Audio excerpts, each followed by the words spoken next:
Ayon sa mga pag-aaral, 52% ng mga empleyadong Pilipino ang nakararanas ng burnout sa kanilang pagtatrabaho.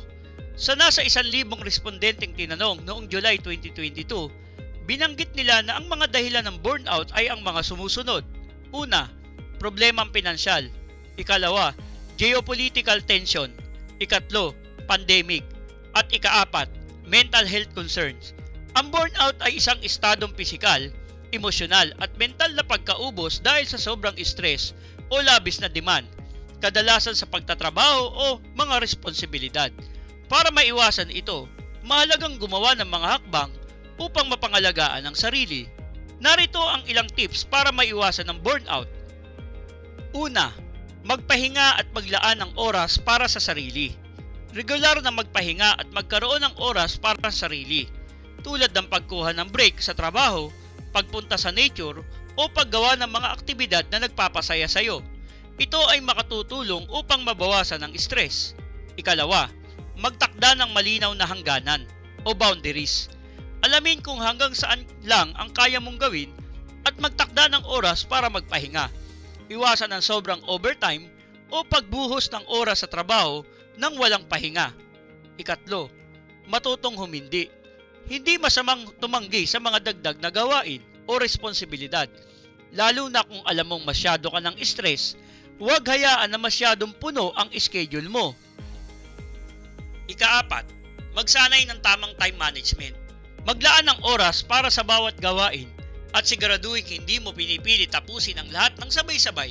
Break your task into manageable parts at unahin ang mas importanteng gawain. Ikalima, magkaroon ng suporta mula sa iba.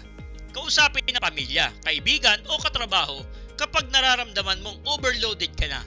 Hindi mo kailangang gawin ang lahat ng mag-isa.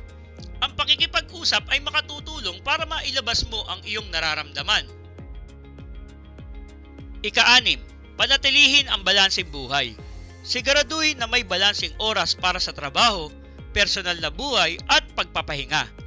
Ang pagkakaroon ng hobbies o aktibidad na wala sa trabaho ay mahalaga upang hindi puro trabaho na lang ang inaatupag mo. Ika-7, mag-ehersisyo at kumain ng maayos. Regular na ehersisyo at balanseng pagkain ay nakatutulong sa pag-regulate ng stress hormone sa katawan. Nakatutulong din ito para mapanatili ang kalusugan ng katawan at isipan. Ika-8, matutong mag-meditate o mag-practice ng mindfulness. Ang mindfulness meditation ay isang epektibong paraan upang mabawasan ang stress, ang pagbibigay pansin sa kasalukuyan at hindi pagpapa-overwhelm sa mga responsibilidad ay mahalaga at kinakailangan. At ika-9, regular na pagtulog.